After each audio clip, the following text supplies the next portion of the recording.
Comment avoir une voix puissante? Eh bien bonjour, j'espère que vous allez bien. Bienvenue dans cette nouvelle vidéo forestière. Wow, j'ai fait une petite promenade là, je suis au fin fond de la montagne, c'est magnifique, c'est absolument inspirant cet endroit. Et chemin faisant, je me suis dit que je pouvais vous parler de puissance vocale. Allez, c'est parti!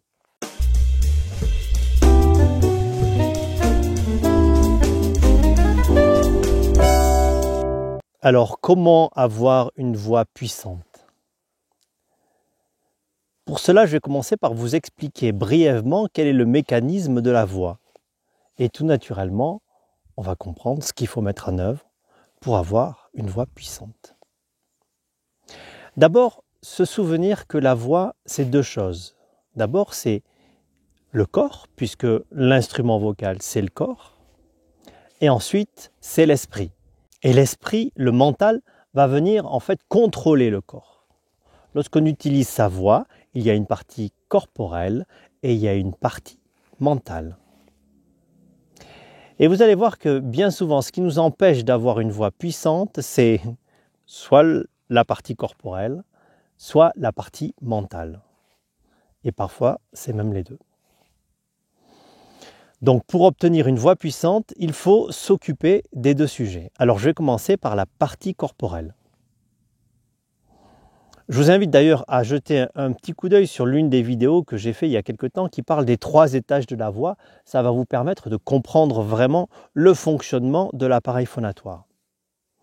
Mais aujourd'hui, vraiment focus sur cette puissance vocale. Donc vous savez que les cordes vocales, ce sont des petites lèvres qui se situent ici et ces cordes vocales ont besoin d'une pression d'air pour pouvoir fonctionner.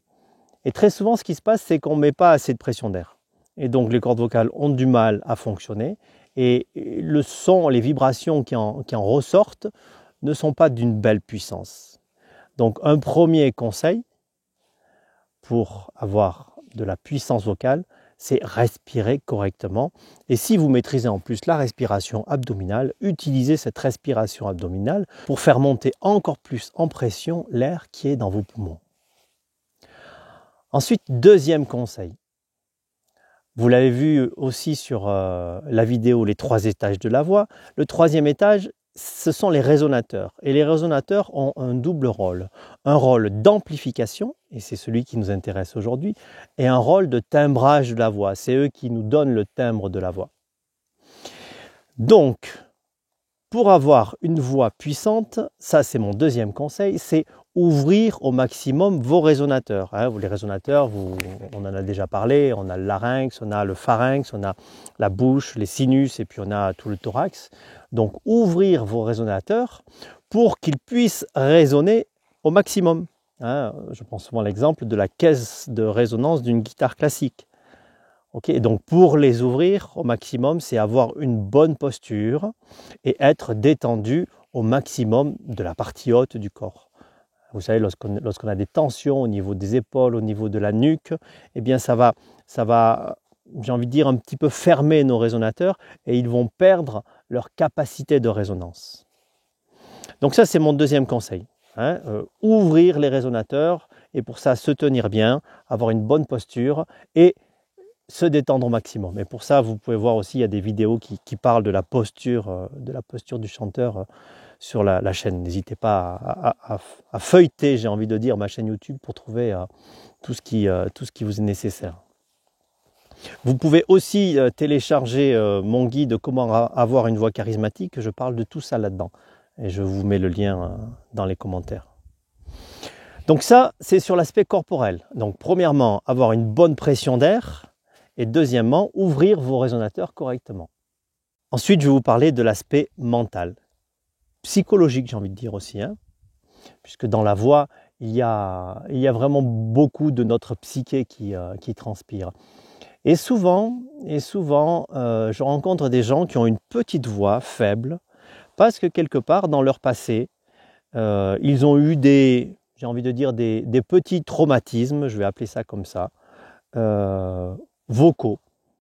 Par exemple, lorsqu'on était petit, ou on s'est fait punir parce qu'on parlait trop fort en classe, ou parce que nos parents n'arrêtaient pas de nous dire « mais arrêtez de crier les enfants », tout ça, notre mental l'a emmagasiné. et à formuler au fond de lui que parler fort, c'était pas bien. Et année après année, eh bien, notre mental joue un rôle de censeur sur cette puissance vocale. Et même si le corps fonctionne correctement, le mental va dire « Ah non, non, non, pas trop fort. Pas trop fort la voix parce que lorsqu'on était petit, on s'est fait punir. » Donc ça, c'est le troisième point. Le troisième conseil, c'est travailler cet aspect psychologique de la voix. Prendre conscience déjà de ce qui empêche. Prendre conscience qu'il y a peut-être eu, lorsqu'on était jeune, ces petits traumas qui ont dit à notre inconscient que parler fort, c'était pas bien. Parce que lorsqu'on était petit et que nous avions parlé fort, nous étions punis ou moqués ou je ne sais quoi. Donc ça, c'est un travail de prise de conscience qui est très intéressant. Vous pouvez le faire seul ou peut-être accompagné par des professionnels, hein. N'hésitez pas. Et puis après, c'est petit à petit, avec cette prise de conscience, aller au-delà et se mettre à parler un petit peu plus fort et se rendre compte que finalement, eh bien, à notre âge adulte, on peut parler plus fort et on n'est pas pour autant puni.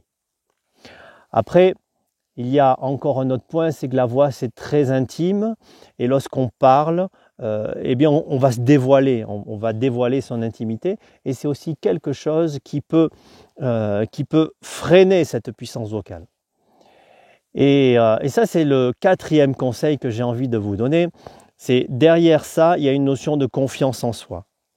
Et j'ai envie de dire de capacité à oser être soi. Et donc, mon quatrième conseil pour avoir cette voix puissante, c'est travailler sa confiance en soi. Alors, je ferai des vidéos spécifiques là-dessus, il y a beaucoup à dire. Vous pouvez vous renseigner d'ailleurs sur plein de choses et aussi vous être accompagné. Moi, j'encadre beaucoup de stages où on travaille la confiance en soi par la voix ou bien dans les ateliers aussi, c'est très vertueux. Et bien voilà, j'espère que cette vidéo vous a plu et qu'elle vous sera utile. Moi, je vais continuer ma petite promenade dans cet environnement absolument magnifique. Et puis vous pouvez vous abonner à ma chaîne YouTube si ce n'est pas déjà fait. Cliquez sur la petite cloche aussi, comme ça vous serez averti de mes prochaines vidéos. Et puis voilà, je vous dis à bientôt. Allez, ciao, ciao!